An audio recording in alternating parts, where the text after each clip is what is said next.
여러분 안녕하셨습니까?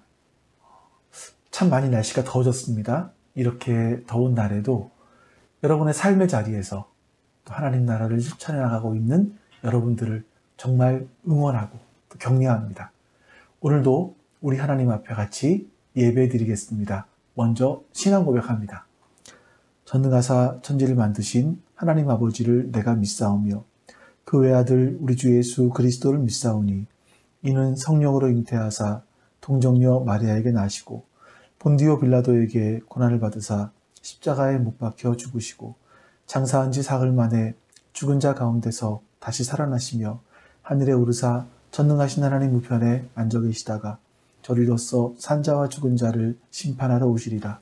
성령을 믿사오며 거룩한 공회와 성도가 서로 교통하는 것과 죄를 사하여 주시는 것과 몸이 다시 사는 것과 영원히 사는 것을 믿사옵나이다. 아멘. 오늘도 살아계신 우리 하나님을 같이 찬송하겠습니다.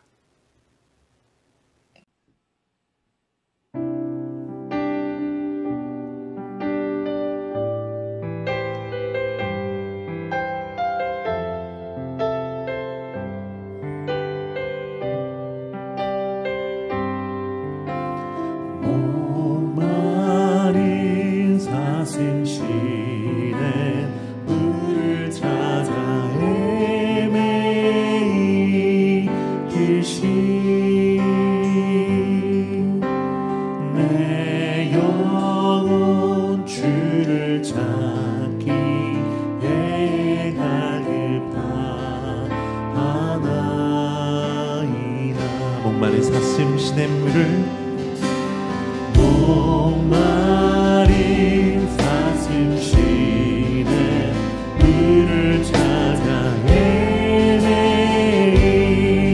그 시내 영혼 내 영혼 주를 찾기에 가급하나이다.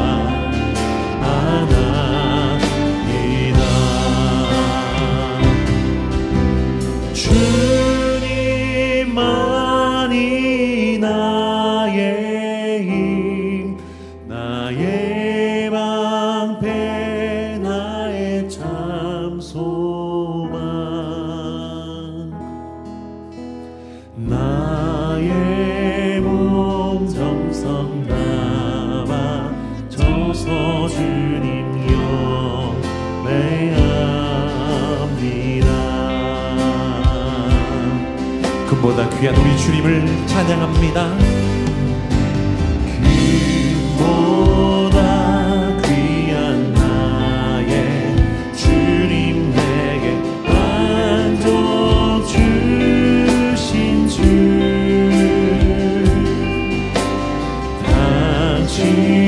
당신만이 나의 기쁨 또한 나의 참 주님만이 나의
주님 영배합니다.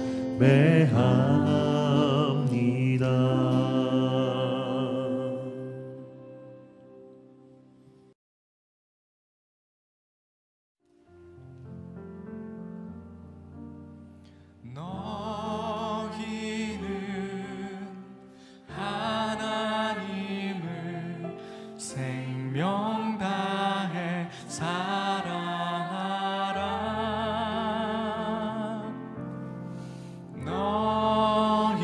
너희는 내 이웃을 내 몸같이 사랑하라.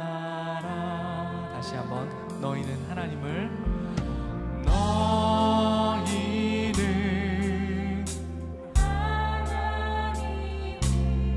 생명 다해 사랑하라. 너희는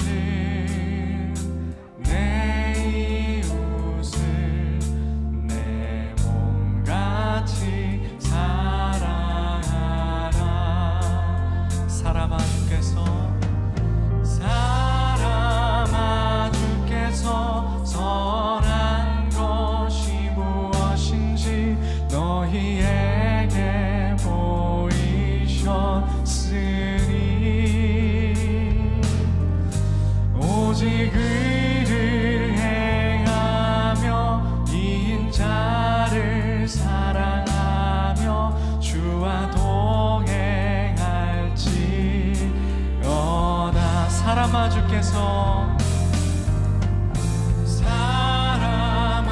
주께서 선한 것이 무엇인지 너희에게 보이셨으니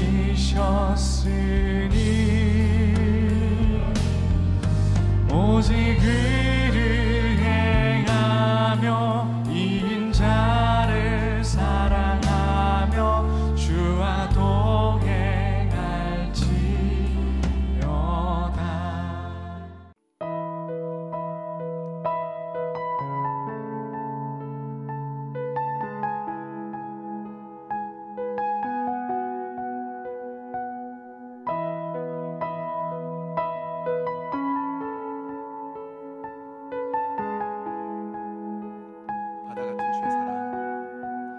바다 같은 주의 사랑 내 맘속에 넘치는 생명의 주를 위해 보혈을 흘려주셨네. 영원하신 주의 사랑 어찌 우리 잊으리.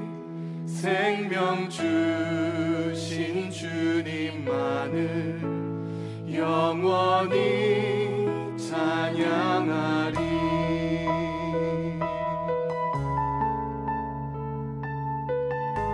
1절 다시 한번 노래하겠습니다. 바다 같은 주의 사랑 내 맘속에 넘치는 생명의 주를 위해 보혈을 흘려주셨네. 영원하신 주의 사랑 어찌 우리 잊으리. 생명 주신 주님만을 영원히 찬양하리. 주 못 박힌 언덕 위에 주 못 박힌 언덕 위에 생명의 문 열렸네. 깊고 넓은 은혜의 새 강과 같이 흐르고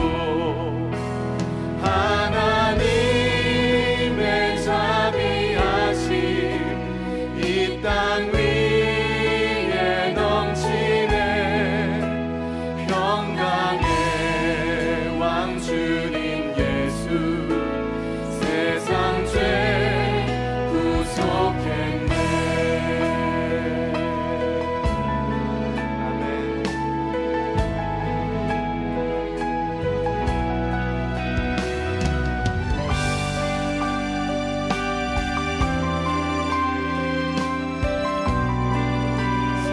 주 나를 위해 생명의 주 나를 위해 보배 피를 쏟을 때 바다 같은 주의 사랑 그의 잠이 넘치네 그 사랑 누가 잊으리 그 찬양 누가 멈추리 그의 사랑 그의 자비 영원히 기억해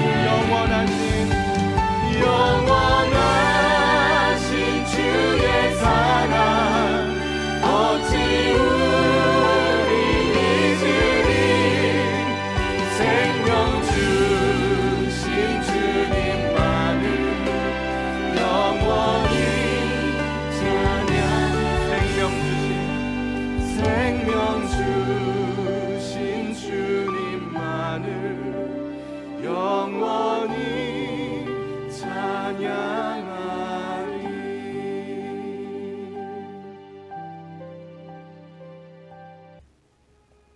여러분 이 시간 같이 하나님 앞에 기도하겠습니다. 옆에 써놓은 기도 제목을 보시면서 같이 우리 기도합니다. 하나님 감사합니다. 선하신 하나님께서 오늘 우리 가운데 함께 하시고 은혜를 베풀어 주시니 감사합니다. 하나님의 선하심과 인자하심이 오늘 우리 가운데 가득하게 해주시옵소서. 우리가 하나님 바라보는 하나님의 은혜를 소망하며 나아갈 수 있도록 주님 역사해 주시옵소서. 우리 하나님은 살아계십니다. 그 살아계신 하나님을 올바로 증거할 수 있도록 도와주시옵소서. 그 살아계신 하나님의 말씀을 올바로 깨달을 수 있도록 역사해 주시옵소서. 그 하나님 따라서 하나님 말씀 따라서 나아갈 수 있도록 주님 도와주시옵소서. 오늘도 주의 도우신 은혜가 우리 가운데 함께 하시기를 우리 안에 말씀되어지기를 원합니다. 우리 안에 말씀이 말씀되어 하나님 선한 뜻을 이루어갈 수 있기를 소원합니다. 주님 도와주시옵소서. 주님 도와주시고 함께하여 주시옵소서. 우리 하나님 선한 뜻이 우리 가운데 온전하게 이루어질 수 있도록 도와주시옵소서. 우리 하나님 바라보며 믿음의 길을 걸어갈 수 있도록 역사하여 주시옵소서. 도우신 하나님께서 우리와 함께하시고 도우신 주님께서 우리와 함께하시고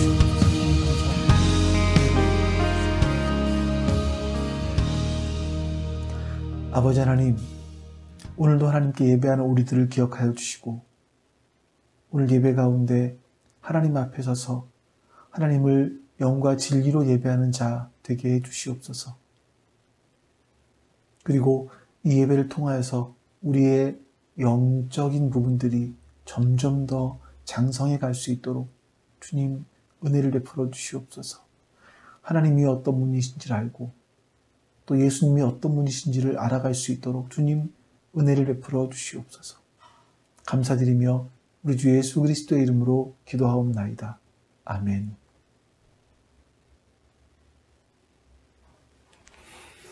자, 여러분 이제 우리 같이 하나님 말씀 보겠습니다. 하나님 말씀은 출애굽기 20장 18절에서 26절까지입니다. 출애굽기 20장 18절에서 26절입니다. 못 백성이 우레와 번개와 나팔 소리와 산의 연기를 본지라.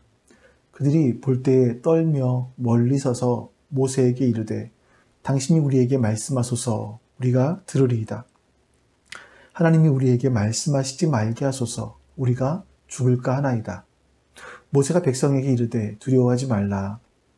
하나님의 임하심은 너희를 시험하고 너희로 경외하여 범죄하지 않게 하려 하심이니라. 백성은 멀리 서 있고 모세는 하나님이 계신 흑암 가까이 가니라. 여호와께서 모세에게 이르시되 너는 이스라엘 자손에게 이같이 이르라. 내가 하늘로부터 너희에게 말하는 것을 너희 스스로 보았으니 너희는 나를 비겨서 은으로나 금으로나 너희를 위하여 신상을 만들지 말고 내게 토단을 쌓고 그 위에 내 양과 소로 내 번제와 화목제를 드려라. 내가 내 이름을 기념하게 하는 모든 곳에서 내게 임하여 복을 주리라. 내가 내게 돌로 제단을 쌓거든 다듬은 돌로 쌓지 말라. 내가 정으로 그것을 쪼면 부정하게 함이니라. 너는 층계로 내 제단에 오르지 말라. 내 하체가 그 위에서 드러날까 함이니라. 아멘. 여러분, 십계명의 말씀이 선포되어지고 나서 백성들은 그 저 산에서 우레와 번개와 나팔 소리와 산에서 나는 연기를 보았습니다. 이 모습을, 이 광경을 보면서 이스라엘 사람들은 굉장히 떨었고요. 모세에게 당신이 대신 우리에게 말하여 달라라고 부탁을 합니다. 하나님이 우레와 번개와 나팔 소리와 연기로 우리에게 임하시면 우리는 다 죽을 것 같으니까 모세가 대신 하나님의 말씀을 듣고 우리에게 전해달라는 겁니다. 그럼 우리가 순종하겠다라는 겁니다. 자, 여러분, 지금 이 말씀은 십계명을 다 주시고 난 다음에 하신 말씀이죠. 근데 십계명을 다 주신 다음에 왜 이스라엘 사람들이 두려워하는 현상이 일어납니까? 그것은 모세가 전한 이 십계명의 말씀이 모세의 말이 아니라 하나님의 말씀이라는 것을 보여주기 위해서였어요. 그래서 백성들이 두려워 떨고 있을 때 모세가 백성들이 이렇게 말하죠. 너희 두려워하지 말아라. 하나님이 너희에게 이렇게 임하신 것은 너희를 시험하고 너희가 하나님을 경외해서 범죄하지 않게 하려는 거야 라고 모세가 하나님의 말씀을 들어서 이스라엘 사람들에게 전해줍니다. 자, 근데 여러분, 이스라엘 사람들은 어떤 사람들입니까? 출애굽기 19장에서 보시면 이스라엘 사람들은 출애굽해서요 3개월 만에 시내산에 도착을 했습니다. 하나님께서 모세를 부르셔서 하나님의 말씀을 전해주셨고 모세는 그 들은 말씀을 백성들에게 전합니다.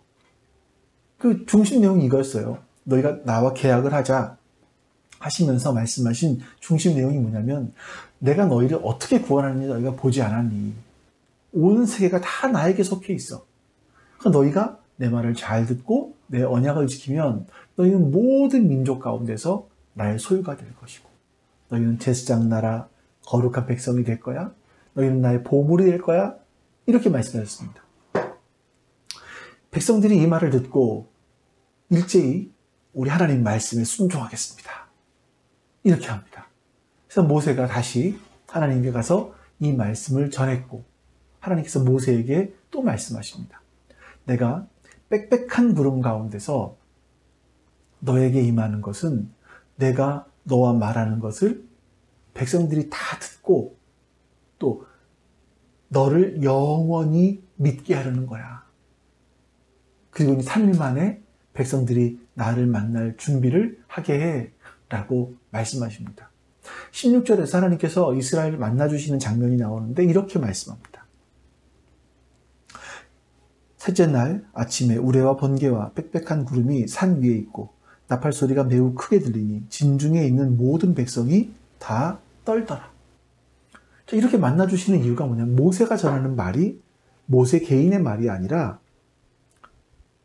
너희들이 그렇게 두렵고 떠는 그 하나님이 직접 말씀하시면 죽을 것 같은 그 하나님께서 하시는 말씀이야 라는 것을 백성들에게 보여주고 싶으셨던 거예요. 근데 백성들도 자기들이 직접 말씀을 들으면 죽을 것 같으니까 모세에게 대신 전해달라고 한 거죠. 그래서 모세는 하나님의 말씀을 대신 듣고 백성들에게 전해줍니다. 백성들은 모세가 전해주는 말을 하나님 말씀처럼 듣겠다라고 이야기하죠. 자, 근데 여러분, 우리 한번 좀 이 부분은 생각을 해봐야 될 것 같아요. 이스라엘 사람들이 어떻게 이렇게 말을 했을까? 그 출애굽해서 시내산까지 오기 전에 3개월이 지나지 않았습니까? 3개월이 걸렸는데 이 3개월 동안 이스라엘 사람들은 끝도 없이 하나님을 원망했어요. 계속 하나님을 원망합니다. 모세를 원망하죠. 이게 하나님의 인재가 없었던 것이 아닙니다. 이스라엘 사람들은 홍해를 경험했었고요. 10가지 재앙을 경험했었고요. 지금 그들의 머리 위에는 구름 기둥과 불 기둥이 있습니다. 근데 이 모세를 통해 전해주시는 하나님의 말씀을 두려워 떠는 마음을 갖지 않았어요. 하나님의 말씀을 계속 거역하는 겁니다. 그러니까 하나님을 거역했다는 것은요, 모세를 통해 주어지는 하나님의 말씀을 거역하는 거죠. 이스라엘 사람들은요, 하나님께서 모세를 통해서 주시는 하나님의 말씀을 두렵고 떨림으로 받지 않았습니다. 그건 모세가 싫은 것이 아니라 하나님의 말씀이 싫은 것이고 하나님께서 자신들을 인도하는 것이 싫은 겁니다. 자기들이 원하는 대로 되지 않기 때문에. 그런데 조금 요즘에로 한번 말씀드려 볼게요. 요즘에 보면 이런 말씀들을 악용하기도 하죠. 한 예를 들어 보겠습니다. 한 교회에서 어떤 목사님이 은퇴를 하시면서 아들을 담임 목사로 세우려고 했어요. 근데 이제 젊은 사람들을 중심으로 해서 이 세습하는 거에 대해서 굉장히 반대하는 움직임들이 막 일어납니다. 근데 이 은퇴하시는 목사님이 그 반대 세력을 잠재우기 위해서 했던 일이 뭐냐면, 가장 그 반대하는 것에 앞장서 있던 청년 하나를 불렀습니다. 그리고 그 당회실에 딱 데려다 놓고 책 탁자 위에다가 교인들 명부를 다 꺼내 놓는 겁니다. 그리고 청년을 그 앞에 앉게 하더니 이렇게 말씀하시는 거예요. 너 이 장로 알지? 이 사람 나 반대하다 죽었어. 너 이 권사 알지? 이 사람 나 반대하다 암 걸렸잖아. 그리고 죽었잖아. 성경을 봐. 모세를 반역한 사람들 하나님이 다 치셨어. 나 반대하면 안 돼. 이렇게 말을 했다고 합니다. 만약에 이런 말을 듣고 따른다라고 하는 건 뭐겠습니까? 그건 하나님을 사랑하는 것이 아니라 저주받을까 봐 두려운 거죠. 하나님 사랑하는 건 아닙니다. 그런 말을 듣고 순종한다면 하나님 사랑하는 것이 아니라 결국 나를 위한 거죠. 내가 저주받을까 봐. 모세를 보는 이스라엘 백성들의 마음이 딱 그렇지 않겠습니까? 하나님은 싫어요. 하나님이 인도하시는 거 싫어요. 근데 모세를 거역하니까 자꾸 저주가 내리네요. 그래서 할 수 없이 순종하는 척 하다가 위기만 모면하면 다시 거역을 하는 거죠. 우리는 어떻습니까?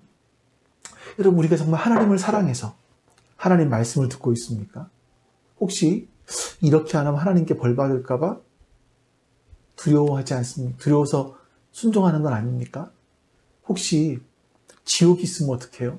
그래서 복음 드는 셈 치고 교회 나오고 헌금도 하고 그러는 건 아닙니까? 다 이런 것들은 자기 좋으라고 하는 우상 숭배인 겁니다. 이런 것들은요, 다 자기들이 좋으라고, 자기 좋으라고 하는 거예요. 하나님이 돌보시는 사람은 마음이 가난하고 심령이 통회하며 하나님의 말씀을 듣고 떠는 사람들, 경외라고 하죠. 이런 사람들을 돌보신다라고 성경은 말씀합니다. 우리 아모스서 말씀을 좀 보겠습니다. 아모스 8장 11절부터 13절까지 말씀이에요. 주 여호와의 말씀이니라. 보라, 날이 이를지라 내가 기근을 땅에 보내리니 양식이 없어 주림이 아니며 물이 없어 가람이 아니요 여호와의 말씀을 듣지 못한 기갈이라. 사람이 이 바다에서 저 바다까지 북쪽에서 동쪽까지 비틀거리며 여호와의 말씀을 구하려고 돌아다녀도 얻지 못하리니 그날에 아름다운 처녀와 젊은 남자가 다 갈아여 쓰러지리라. 자, 여러분, 물과 양식이 없는 것이 문제가 아니라 하나님의 말씀을 구하러 다니지만 얻지 못한다라고 합니다. 왜 그렇습니까? 하나님을 두려워하지 않아요. 하나님의 말씀을 두려워하지 않아요. 그러니까 하나님의 말씀을 두려워하지 않으니까 하나님의 말씀을 악용해서 자기가 원하는 말씀을 전하죠. 그리고 하나님을 두려워하지 않으니까, 하나님을 사랑하지 않으니까 성경 말씀이 아니라 저주의 말을 듣고도, 협박의 말을 듣고도 그냥 내가 저주받을까 봐 그 말을 듣는 겁니다. 이런 이야기도 있더라고요. 한때 교회에서 재정부장까지 했던 분인데 지금은 이분이 교회를 안 다닌다고 해요. 그동안 교회를 나가면서 보니까 자기를 보니까 약 80% 정도는 교제 때문에 사람들 만나는 것 때문에 교회를 나갔었고 한 20% 정도가 혹시나 하나님이 있지 않을까 해서 교회를 나갔는데 아무리 설교를 들어봐도 하나님은 안 계신 것 같더래요. 예수님을 자꾸 얘기하는데 예수라는 것은 목사들이 다 자기 밥 벌어먹기 위해서 만들어낸 것처럼 들리더라는 겁니다. 자, 이런 이야기를 전해들은 어떤 한 목사님이 그분에게 복음을 전했어요. 그러자 그분이 복음을 듣고 얼마 후에 그 목사님께 목사님 우리 교회를 하나 새로 차립시다 이러더랍니다. 이 목사님 깜짝 놀랐겠죠. 야, 복음을 듣고 변했나? 했더니 하는 말이 뭐냐면 노인분들을 모셔다가 돌보아주면 정부에서 지원이 굉장히 많이 나오는데 제가 그 돈으로 교회를 운영할 테니까 목사님 사례비는 걱정하지 마십시오. 내가 다 책임질 테니까 그 대신 목사님 한 가지 조건이 있습니다. 하나님 이야기, 예수님 이야기 많이 하지 마시고 그냥 좋은 이야기만 하십시오. 이렇게 말을 하더랍니다.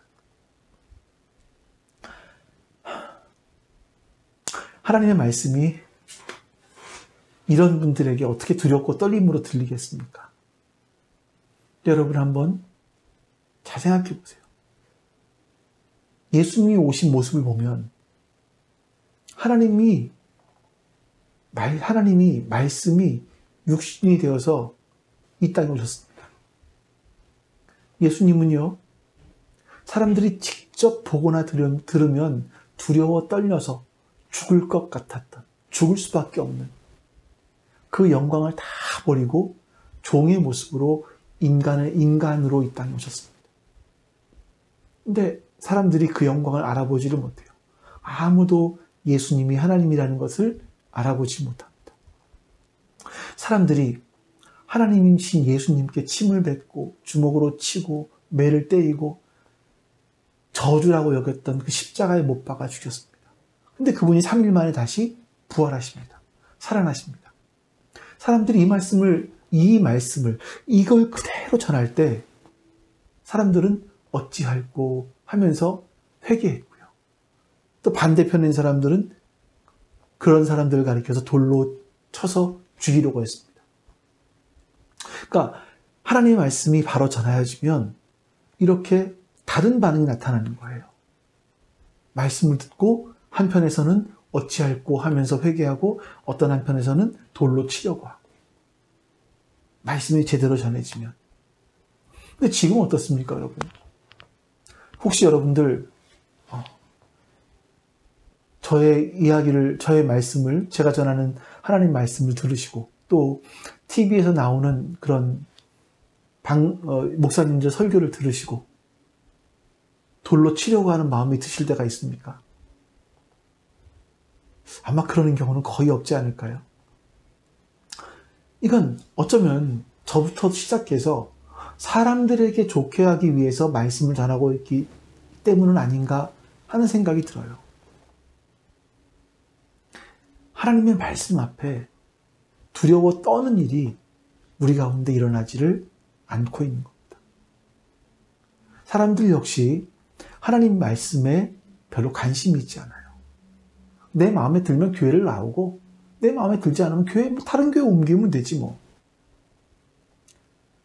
하나님 말씀 앞에 두려워 떠는 사람들은요, 하나님이 돌보신다고 했습니다. 그런데 사람들은요, 이 하나님의 말씀이 증거하고 있는 십자가를 마치 도깨비 방망이처럼 변질시켜 놓은 거죠. 하나님 말씀을 전하는 바울의 모습을 한번 보십시오. 고린도전서 4장 11절부터 15절까지 말씀입니다. 바로 이 시각까지 우리가 줄이고 목마르며 헐벗고 매맞으며 정처가 없고 또 수고하여 친히 손으로 일을 하며 모욕을 당한 즉 축복하고 박해를 받은 즉 참고 비방을 받으면 권면하니 우리가 지금까지 세상의 더러운 것과 만물의 찌꺼기같이 되었도다. 내가 너희를 부끄럽게 하려고 이것을 쓰는 것이 아니라 오직 너희를 내 사랑하는 자녀같이 권하려 하는 것이라.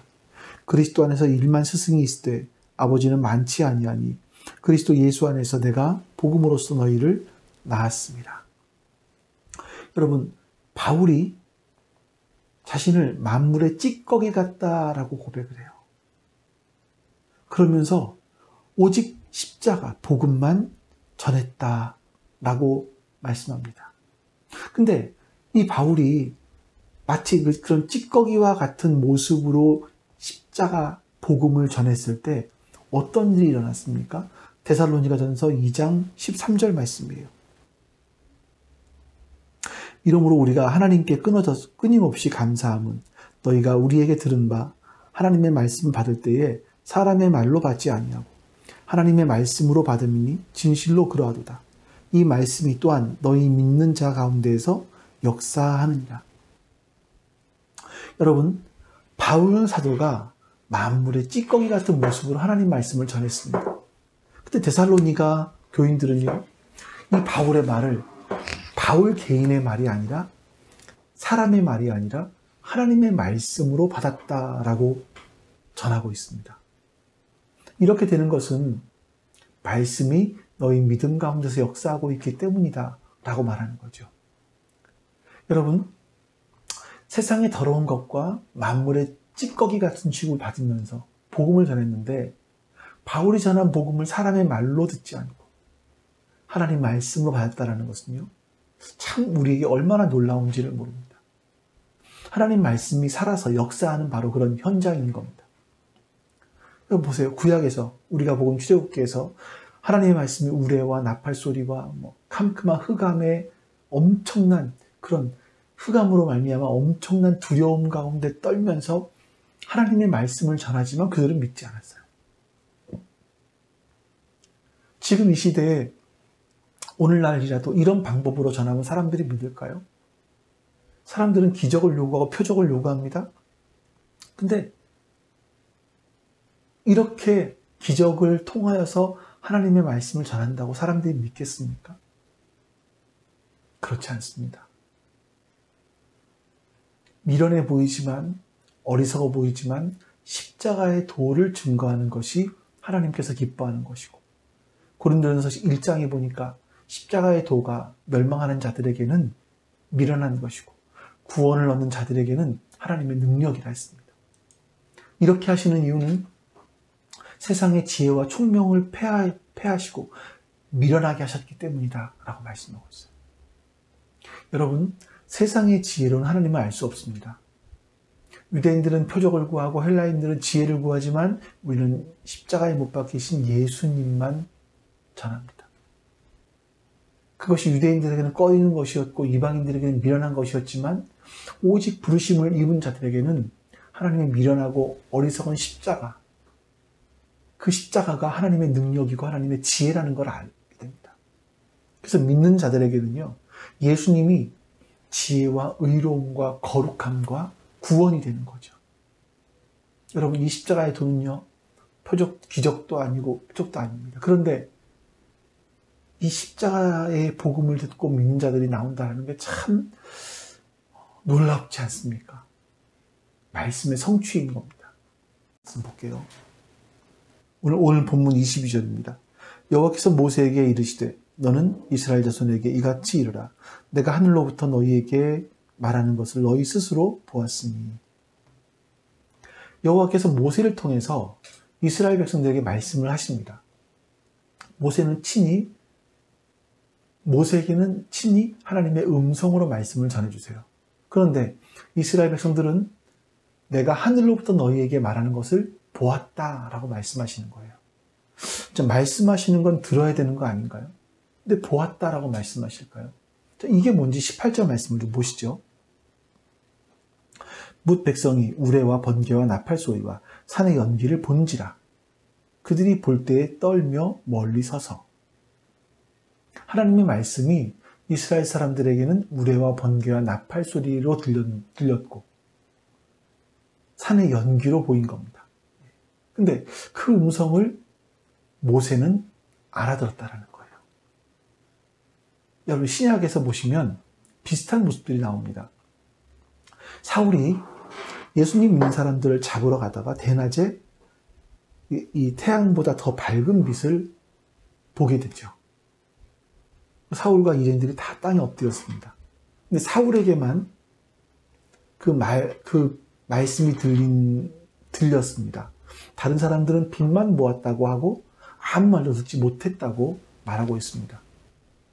여러분, 이스라엘 백성들은 하늘에서 말씀하시는 분을 보았습니다. 그럼 여러분, 그렇다면 이런 하나님 말씀을 두렵고 떨림으로 보아야 되지 않겠습니까? 근데 사람들은요, 신상을 만들어요. 사람들이 신상을 만드는 이유는 그 하나님의 말씀이 불편하기 때문인 거예요. 사람들은 신을 만들어 놓고 그 신을 이용해서 자기의 소원을 이루고 싶어 하는 겁니다. 그래서 하나님을 우상으로 만들어내는 거예요. 23절 말씀 보겠습니다. 너희는 나를 비겨서 은으로나 금으로나 너희를 위하여 신상을 만들지 말고.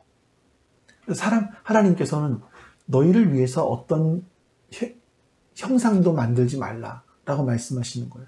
자기를 위해서 만드는 모든 것들이 우상입니다. 그리고 또 단을 쌓으라고 말씀하세요. 근데 그 단은 흙으로 만든 토단이어야 된다고 말합니다. 그러니까 흙으로 쌓게 되면 어떤 모양을 내기도 힘들고요.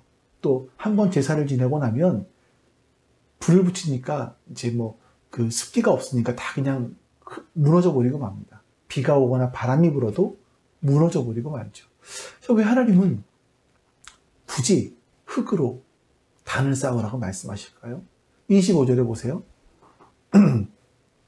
내가 내게 돌로 제단을 쌓거든 다듬은 돌로 쌓지 말라. 내가 정으로 그것을 쪼면 부정하게 합니다. 혹시 돌로 된 단으로 제단을 쌓아도 정으로 다듬지 말라 말씀하십니다. 그러니까 자연인석 그대로 단을 쌓으라는 거죠. 정으로 돌을 다듬으면 부정하게 된다 말씀하십니다. 여러분, 좀 돌을 정으로 다듬으면 좀 보기가 이쁘지 않겠습니까? 근데 왜 하나님은 다듬지 말라고 하실까요? 26절도 보겠습니다. 너는 층계로 내 제단에 오르지 말라. 내 하체가 그 위에 드러날까 합니다. 그러니까 제단을 쌓을 때 층계, 계단을 오르지 말라라고 말합니다. 그러니까 계단을 만든다라는 말은 뭐냐면 아주 높게 단을 쌓는다라는 얘기죠. 그러니까 자연적인 돌로 쌓으면 제단을 높이 쌓을 수가 없는 겁니다. 그래서 계단을 만든다라는 것은 돌을 다듬어서 아주 높게 만든다라는 것을 얘기하는 거죠. 근데 하나님께서는 계단을 만들어야 될 정도로 높은 제단을 만들지 말라고 말씀하시는 거예요. 이게 왜 그럴까? 이게 두 가지 이유가 있습니다. 지금까지 우리가 살펴봤던 내용들의 어떤 핵심적인 부분이라고 할 수 있는데, 한 가지는요, 그곳에는요, 하나님의 이름을 기억해야 되기 때문에 그렇습니다. 사람들은 자기 이름을 내기 위해 살아갑니다. 자기 이름을 남기려고 해요. 우리가 부처님 오신 날 같은 경우를 보면 그 절 앞에 그 등들이 많이 있지 않습니까?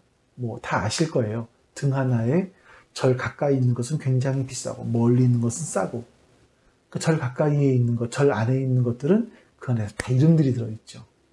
시주를 한 분들의 이름. 또 절에 가면 기와불사라는 걸 하지 않습니까? 기와장 하나를 사서 거기다가 자기의 이름을 쓰고 소원을 쓰는 겁니다. 사람들은요, 자기 이름을 남기고 싶어 해요.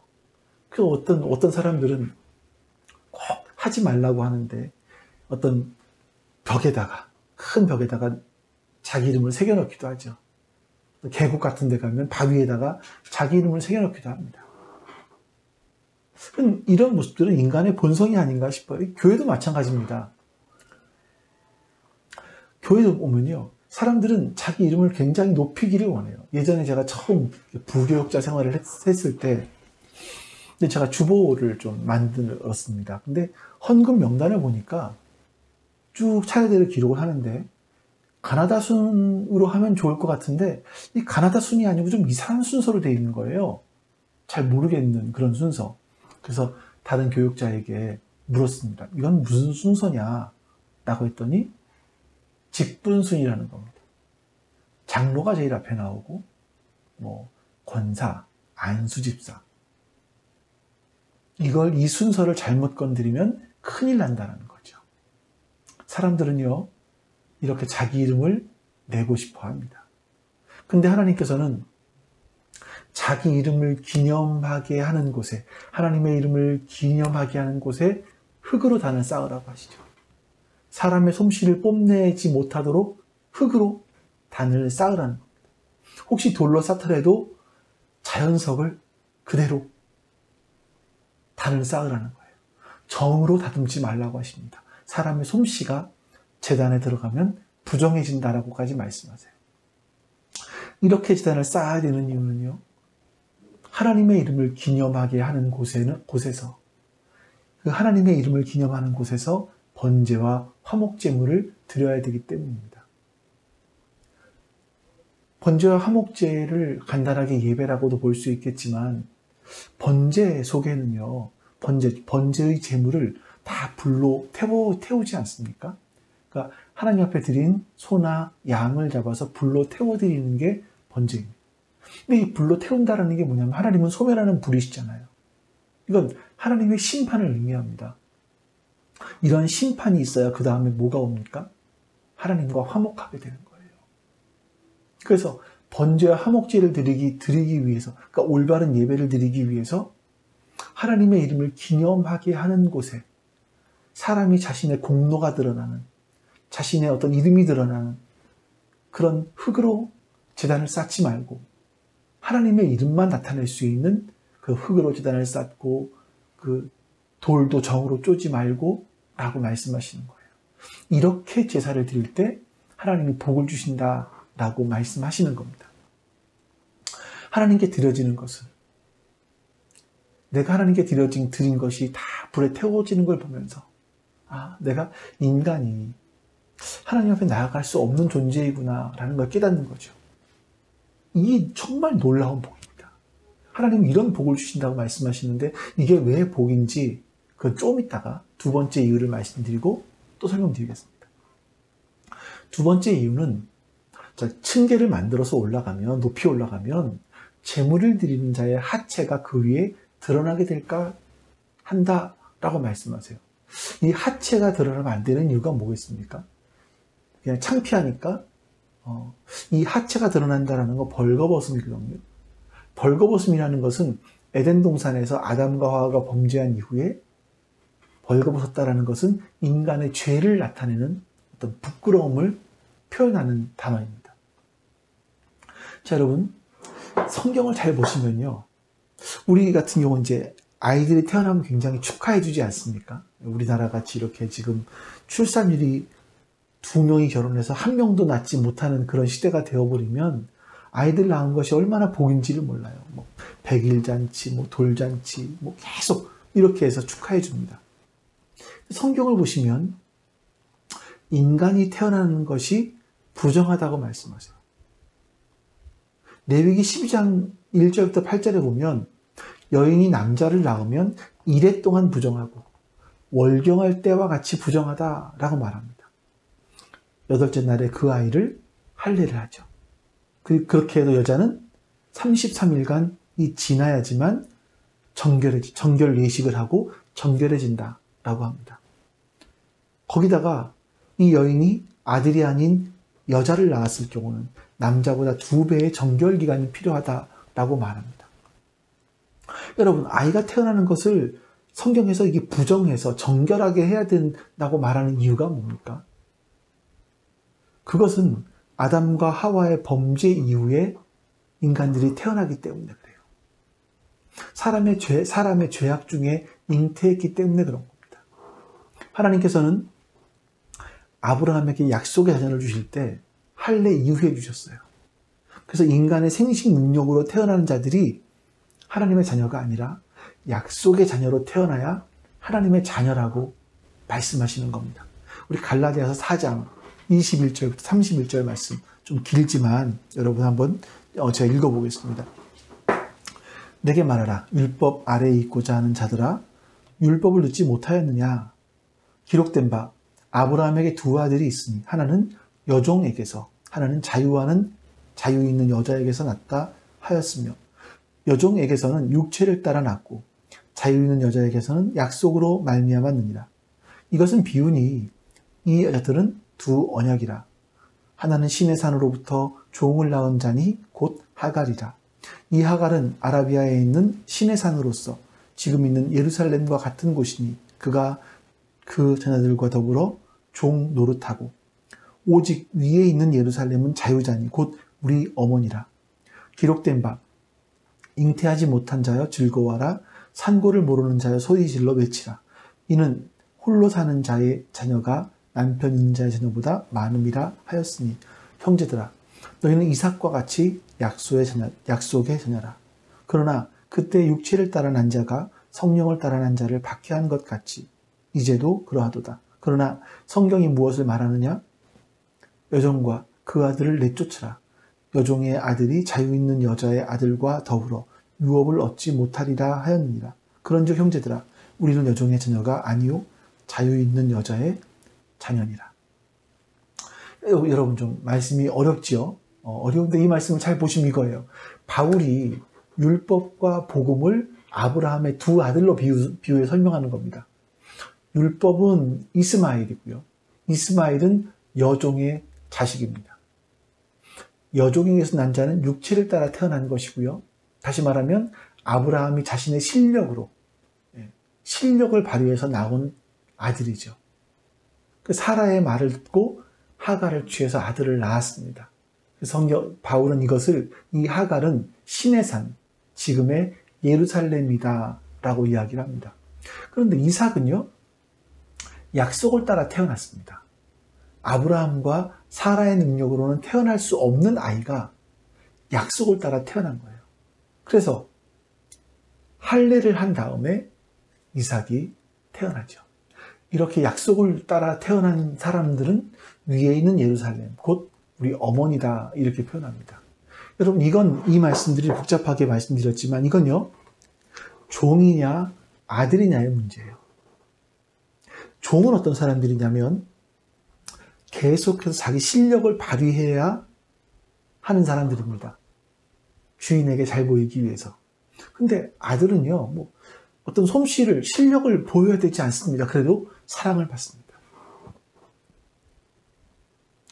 이것이 싫어서 육체를 따라난 자가 성령을 따라난 자를 핍박하죠. 지금도 그렇지 않습니까? 육체를 따라 태어난 자들이 성령을 따라 태어난 자들을 핍박합니다. 육체를 따라난 자들은요 계속해서 사람들의 실력을 발휘하라고 합니다. 교회 내에서 전도의 실력을 발휘해보라고 하기도 하고 성전을 짓는데 성전을 아름답게 짓는 실력을 발휘해보라고 하기도 하고 세상에서 실력을 많이 발휘해서 헌금을 많이 내보라고 하기도 하고 이런 인간의 온갖 노력과 기술과 땀, 희생을 요구하죠. 이건 종의 모습인 겁니다. 사람들은 지금도 그런 것이 하나님께 영광을 돌리는 거라고 이야기를 해요. 그런 자들에게 하나님의 복을 주심으로 세상에서 성공하고 죽어도 하늘나라 상급받고 이런 얘기를 합니다. 하지만 이것은 종의 모습이에요. 아들은 어떻습니까? 누가복음 15장에 보시면 한 부잣집에 두 아들이 있었습니다. 작은 아들이 아버지에게 유산을 미리 달라고 하죠. 참 부여막심한 놈인데 아버지는 아들에게 유산을 미리 줍니다. 근데 그 아들은 허랑방탕하게 다 재산을 말아먹어요. 마침 그곳에 기근이 일어나게 되고 이제 재산을 다 탕진한 아들은 일할 곳이 없어서 돼지를 치는 일을 합니다. 근데 너무 배가 고픈데 돼지가 먹는 그 주염 열매조차도 먹을 수가 없는 그런 상황이 된 거예요. 그때 이 아들이 생각하기를 내가 하늘과 아버지에게 죄를 지어서 이렇게 됐어. 난 아들의 자격이 없지만 우리 아버지 집에 가면 우리 아버지 집의 종들은 배부르게 먹으니 나도 아버지 집에 가서 종의 하나로 여겨달라 라고 말해야겠다 라고 하고는 아버지 집으로 갑니다. 근데 아버지는 그 돌아온 아들을 내 사랑하는 아들이다, 잃었다가 찾은 아들이다 죽었다 살아 돌아온 아들이다 하면서 목욕을 시키고 좋은 옷을 갈아입히고 먹을 걸 주고 손에 반지를 끼워줘요. 여러분, 종과 아들의 차이가 뭐죠? 하나는 자기 실력을 발휘해야 되는 사람이고, 하나는 자기 실력을 발휘하지 않아도 됩니다.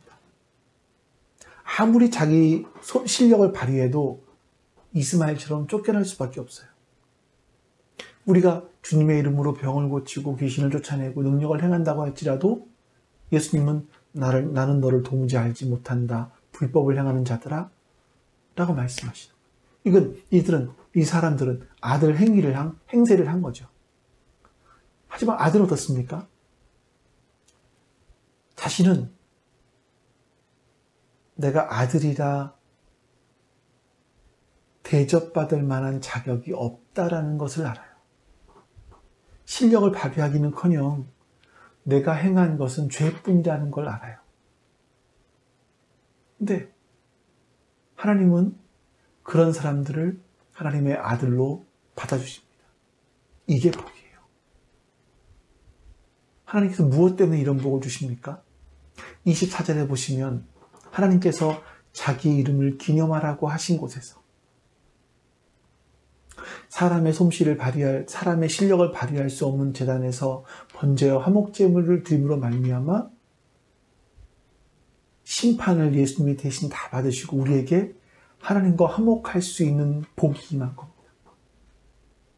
예수님이 오셔서 친히 번제와 화목제물이 되어주심으로 말미암아 우리가 그 복을 받은 거죠. 그래서 우리는 종이 아니라 하나님의 양자, 하나님의 아들이 되었습니다.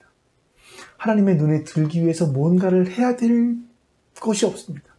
하나님은 우리를 사랑해 주세요. 단지 하나님이 나를 아들 삼아주신 그 은혜를 기억하고 감사하고 내 이름을 세상의 사람들처럼 내 이름을 내려 하는 것이 아니라 하나님의 이름을 하나님의 이름을 내는 사람으로 살아가기만 하면 되는 겁니다. 이것이 바로 우리가 이 땅을 살아가는 기독교인으로서 하나님의 자녀로서 이 땅을 살아가는 삶의 방식입니다. 우리 오늘 말씀 기억하시면서 기도하시고 교회를 위해서 지체들의 미래를 위해서 같이 기도하겠습니다. 기도합니다. 아버지 하나님 감사합니다. 하나님의 선하심과 인자하심을 우리와 함께 해주시옵소서. 하나님의 도우시는 손길을 우리와 함께 하심으로 말미암아 하나님 선한 뜻을 이루어갈 수 있게 하여 주시기를 원하고 기도하옵나이다. 하나님, 우리는 어리석어서 자꾸 자신의 이름을 내려고 합니다. 하나님, 내 이름을 내려고 하는 그 어리석음들이 있습니다. 내가 높아지려고 하는 그런 어리석음들이 있습니다. 하나님, 우리를 용서해 주시옵소서. 오직 하나님의 이름이 높아져야 되고 하나님만이 우리의 자랑이 되어야 될 터인데 우리는 자꾸 나의 이름을 높이려고 합니다. 주님, 용서해 주시옵소서. 주님, 용서해 주시고 은혜를 베풀어 주셔서 우리가 가는 곳곳에 나의 이름이 아니라 하나님의 이름이 높아지게 해주시옵소서. 하나님이 우리의 자랑이 되게 해주시옵소서. 하나님의 이름만 높아지게 해주시기를 원하고 기도합니다. 주님 도와주시옵소서. 그리고 내가 이 땅에 하나님이 내려주신 그 복이 바로 내가 하나님의 자녀 된 것임을 깨닫게 해주시옵소서. 내가 자격이 있어서 하나님의 자녀가 된 것도, 내가 실력이 있어 된 것도 하나님의 은혜로 되었음을 하나님 고백합니다. 바로 내가 하나님의 은혜로 하나님 백성이 된 아들 된 자임을 주님 도와주시옵소서. 이 사실을 더 깊이 알아갈 수 있도록 역사해 주시옵소서. 그렇게 주님께서 은혜를 베푸셔서 하나님 선한 뜻을 이루어 주시기를 원하고 기도합니다. 오늘도 주의 은혜가 우리와 함께 하시고 주의 자비와 인자하심이 우리와 함께 하시기를 간절히 소원합니다. 하나님, 저희의 모습 속에서 우리 하나님을 기억하게 하여 주시고 우리 교회가 하나님의 이름을 기억하는 교회 되게 해주시고 하나님의 이름을 드러내는 교회 되게 해주시고 내가 했으면 아니라 하나님이 하셨으면 드러내는 교회 되게 해주시옵소서. 하나님, 제가 지금까지 저의 모습 속에서 제가 했으면 제가 하는 것이 아닙니다. 노력해야겠지만 제가 시간을 쌓고 재물을 준비해야 하는 것이지만 내가 하는 것이 하나님의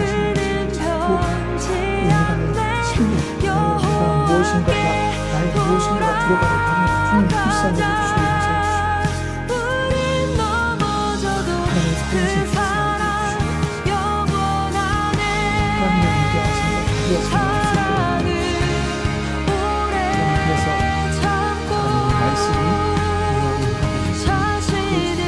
여겨주시고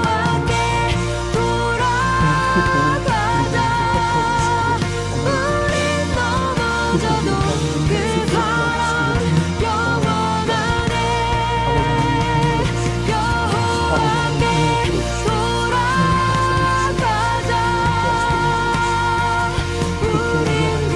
위대하심과 자비하심을 알 수 있도록 그래서 하나님의 말씀이 은혜 베풀어 주시기 원합니다. 주님께서 함께 해주시기로 도와주시옵소서. 아버지 하나님 감사합니다. 하나님의 선하심과 인자하심이 오늘 우리 가운데 함께하여 주심으로 말미암아 오늘도 주의 앞에 예배하였고 기도하였습니다. 주님, 주의 선하신 대로 응답하여 주시옵소서. 감사드립니다. 우리 주 예수 그리스도의 이름으로 기도하옵나이다. 아멘.